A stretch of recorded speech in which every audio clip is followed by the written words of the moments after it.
kebijakan politik yang sejalan atau selaras dengan keinginan atau aspirasi masyarakat atau kementerian.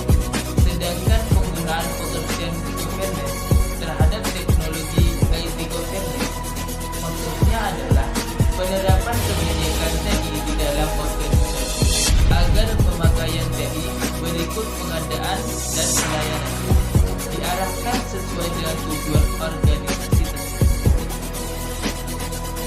Menurut Sambamurti and Sibut pada tahun 1999, IT governance dimaksudkan sebagai pola dari otoritas atau kebijakan terhadap aktivitas TI IT proses.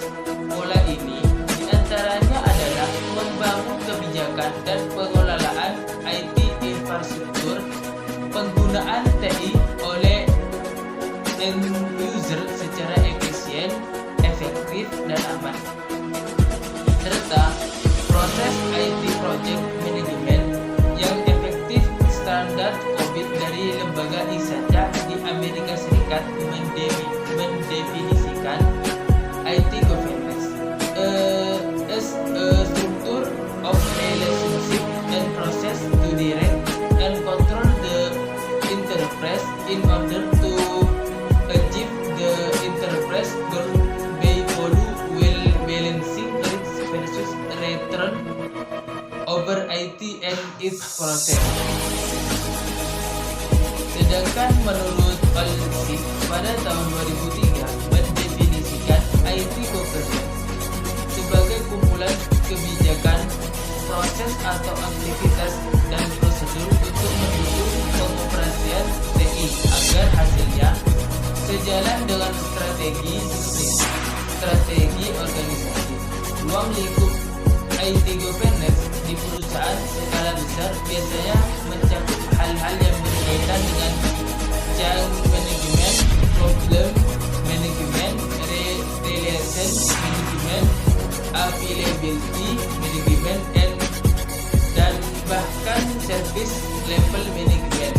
Lebih lanjut, Olsik mengatakan bahwa IT governance yang baik harus berkualitas, well-defined, dan bersifat repeatable proses yang berukur metrik.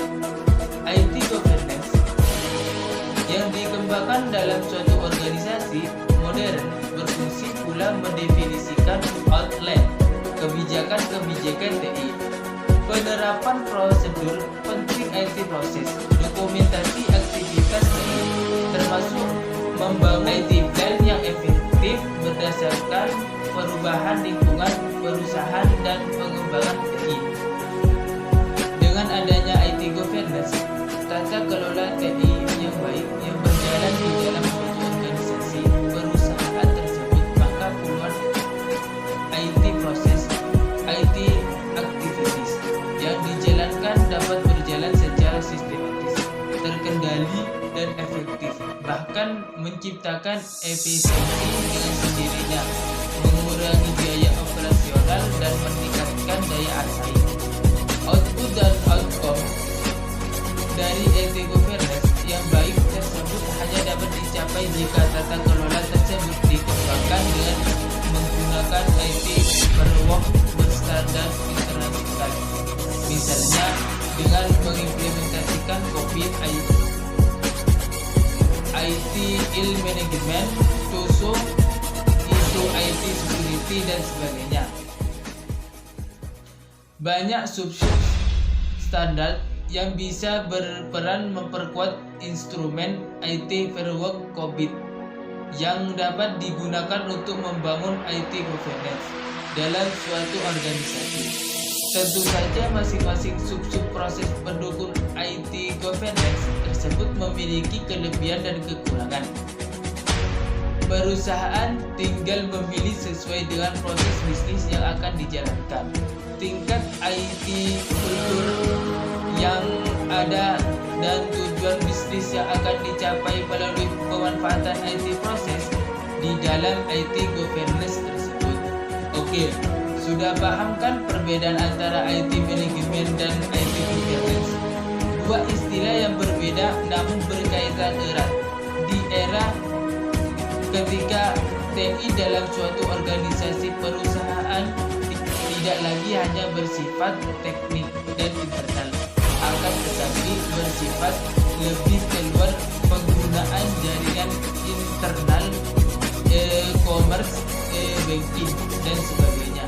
Dalam konteks IT governance, maka TI dewasa ini kemudian menjadi urusan banyak orang business owner, tidak hanya urusan bagian atau departemen komputer atau MSc semata. Demikian yang bisa saya sampaikan pada pertemuan kali ini.